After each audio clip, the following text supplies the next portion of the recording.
I'm gonna keep it short and sweet. There are a lot of talents in Deepwoken that either builds ignore because they don't really help them that much, or are very strong and every build has them. And I think a lot of these talents should be innate. A good example is like aggressive posture, for example. Aggressive posture is a talent that is very, very, very useful and a lot of builds should get, but it's weird to waste an extra talent slot just for people to move slower when they walk backwards. That talent should strictly innate. And then there's like other talents like speed emission that are completely useless on any build that they should just be innate anyways, because you're not going to take them in any way, shape, or form. So you might as well make it innate so people can at least have them. Another couple like binge of talents are like the talents that only work when you're knocked. A lot of people ignore those talents because they only work when you're knocked, and when you're knocked, you're pretty much already dead. So it'd be useful if they were also innate, like impervious slumber and polite awakening and like a replenishing knockout, which these are talents that only work when you knock a player or when someone's knocked. So it makes sense for, I wouldn't say impervious slumber is more of like an because it's like it's low-key solid. But there's a lot of ways you can grip a player. You have burn damage, you have multiple different mantras, you have the Wither Blade, you have Reaper, you have Blood.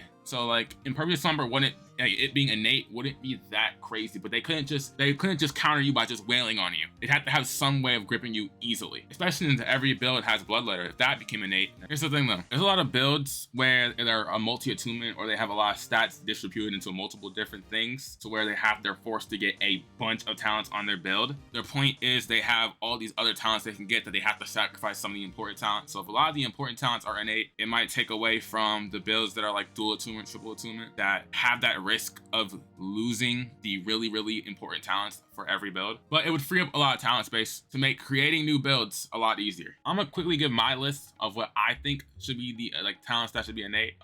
Endurance Runner, Swift Rebound, Duelist Dance, Steady Nerves, Aggressive Posture, Thresher Scales, Previous Slumber, Polite Awakening, Replenishing Knockout, Fast Blade, Speed Emission, Blood Iron Spirit, Bear Trap, Blade Dancer. Now, obviously, that's a lot of talents, and that clears up a lot of talent space. I think like 7 out of those 14 talents are talents that are gotten on pretty much every build. And honestly, all that could change. Like Thresher's Claws, they could keep that on innate. They can keep Blind on innate. But like every single build has at least 7 of these talents. So you might, like, them being innate wouldn't be insane. Especially since we're working on balancing Deepwoken, having just more talents that you can get on your disposal can be seen. Especially since now we might be able to see more Knights Rally, we might see more padded scales and steel armor. Like a lot of the talents that aren't usually gotten could be more seen in combat because you have all that free space. It's not like a waste of space to grab the extra talents. Like Combat Kit, for example, since Impervious Slumber is innate, Combat Kit might be useful.